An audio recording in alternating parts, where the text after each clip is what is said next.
ನಮಸ್ಕಾರ ಪ್ರಿಯ ವೀಕ್ಷಕರೇ, ಸಂಗ್ರಾಮ ಟಿವಿಗೆ ಸ್ವಾಗತ. ನಾನು ನಿಮ್ಮ ರಮೇಶ್ ಅಕ್ಕೂರ್. ಪ್ರತಿ ವರ್ಷ ವಿಶ್ವ ಪರಿಸರ ದಿನಾಚರಣೆ ಎದುರಾಗುವುದು ಸಹಜ. ಅದೇ ದಿನ ಕೆಲವರಂತೂ ಗಿಡ ಹಿಡಿದುಕೊಂಡು ಗಿಡ ನೆಡುವುದು, ನೀರು ಹಾಕುವುದು, ಹಲವಾರು ಭಂಗಿಗಳಲ್ಲಿ ನಿಂತುಕೊಂಡು ಫೋಟೋಗೆ ಪೋಸ್ ಕೊಡುವುದನ್ನು ಕೂಡ ನೋಡಿದ್ದೀರಿ. ಬನ್ನಿ, ಸುಶಿಕ್ಷಿತ ಕುಟುಂಬ, ಸಾಕಷ್ಟು ಸ್ಥಿತಿವಂತರು, ಅಧಿಕಾರಿಗಳೇ ತುಂಬಿರುವ ಕುಟುಂಬ, ಶಿಕ್ಷಕ ದಂಪತಿಗಳ ಪುತ್ರ ತನ್ನ ವಿವಾಹವನ್ನು ಅಬ್ಬರ ಆಡಂಬರಕ್ಕೆ ಸೀಮಿತಗೊಳಿಸದೆ ಪರಿಸರ ನಾಶದಿಂದ ಭವಿಷ್ಯದ ದಿನಗಳಲ್ಲಿ ಮನುಕುಲ ಎದುರಿಸುವ ಗಂಡಾಂತರಗಳ ಬಗ್ಗೆ ಯೋಚನೆ ಹೊತ್ತು ಪರಿಸರ ಜಾಗೃತಿ ಬಗ್ಗೆ ಸಮಾಜಕ್ಕೆ ಅರಿವು ಮೂಡಿಸುವ ಬದಲು ಪರಿಸರ ಅರಿವು ನಾವು ಅಳವಡಿಸಿಕೊಂಡು ನಂತರ ಸಮಾಜಕ್ಕೆ ನೀಡಬೇಕೆಂಬ ಮಹತ್ವಾಕಾಂಕ್ಷೆ ಹೊಂದಿರುವ ನೂತನ ನವ ದಂಪತಿಗಳು ಪೂರ್ಣೇಶ್ ಗೌಡ ಸಿಂಧು ಸಮಾಜಕ್ಕೆ ಮಾದರಿ ಎಂದರೆ ತಪ್ಪಾಗಲಾರದು. ಮದುವೆಯ ಲಗ್ನ ಪತ್ರಿಕೆಯಿಂದ ಪ್ರಾರಂಭವಾಗಿ ಮದುವೆ ಭೋಜನದವರೆಗೂ ಸಂಪೂರ್ಣವಾಗಿ ಪರಿಸರ ಪ್ರಜ್ಞೆ ಮೆರೆದಿರುವುದು ಸಾಮಾನ್ಯದ ವಿಚಾರವಲ್ಲ. ಪ್ರಿಯ ವೀಕ್ಷಕರೇ, ಸಾಮಾನ್ಯವಾಗಿ ಕೆಲವರು ತಮ್ಮ ಶ್ರೀಮಂತಿಗೆ ತಕ್ಕಂತೆ ದುಬಾರಿ ಲಗ್ನ ಪತ್ರಿಕೆ ಹೊಡಿಸುತ್ತಾರೆ. ಅಲ್ಲದೆ ಇದರಲ್ಲಿ ಪ್ಲಾಸ್ಟಿಕ್ ಹಾಗೂ ಪರಿಸರ ಮಾರಕ ಬಣ್ಣಗಳು ಇರುತ್ತವೆ. ಮದುವೆ ಮುಗಿದ ತಕ್ಷಣ ಡಸ್ಟ್ಬಿನ್ಗೋ ಇಲ್ಲ ಮನೆಯ ಹೊರಗಡೆಯೋ ಕಸದ ಬುಟ್ಟಿಗೆ ಸೇರುತ್ತದೆ. ಇದರಿಂದ ಪರಿಸರಕ್ಕೆ ಹಾನಿ. ಆದರೆ ಪೂರ್ಣೇಶ್ ಗೌಡ ಸಿಂಧು ದಂಪತಿಗಳು ತಮ್ಮ ಲಗ್ನ ಪತ್ರಿಕೆಯನ್ನು ಪರಿಸರಕ್ಕೆ ಪೂರಕವಾಗಿ ರೂಪುಗೊಳಿಸಿಕೊಂಡಿದ್ದಾರೆ. ಎಂದರೆ ಲಗ್ನ ಪತ್ರಿಕೆಯಲ್ಲಿ ಇಲ್ಲ ಎಂದರೂ 40 ರಿಂದ 50 ತುಳಸಿ ಬೀಜಗಳನ್ನು ಸೇರಿಸಲಾಗಿದೆ.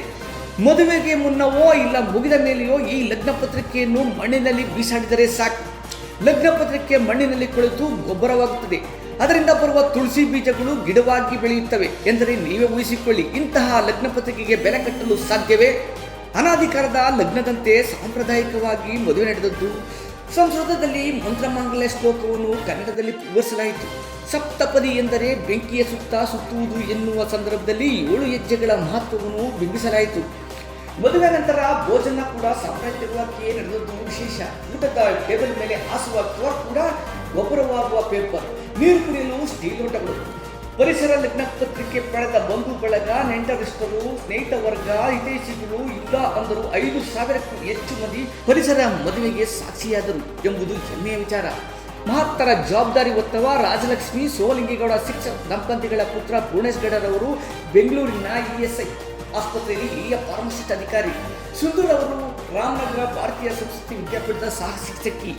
ಪತಿ ಆರೋಗ್ಯ ರಕ್ಷಕ, ಪತ್ನಿ ಶಿಕ್ಷಣ ರಕ್ಷಕಿ.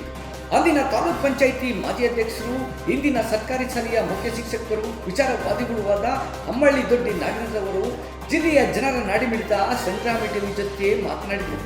ಪರಿಸರ ಜಾಗೃತಿ ಬಗ್ಗೆ ಮೊದಲು ನಾವು ಜಾಗೃತರಾಗೋಣ, ನಂತರ ಸಮಾಜಕ್ಕೆ ಸಾರೋಣ ಎಂದು ಪರಿಸರ ಪ್ರೇಮ ಮೆರೆದಿರುವ ಪೂರ್ಣೇಶ್ ಗೌಡ ಸಿಂಧು ದಂಪತಿಗಳು ಸಮಾಜಕ್ಕೆ ನೀಡುತ್ತಿರುವ ಸಂದೇಶ ಅವಿಸ್ಮರಣೀಯ ಎಂದು ತಿಳಿಸಿದರು.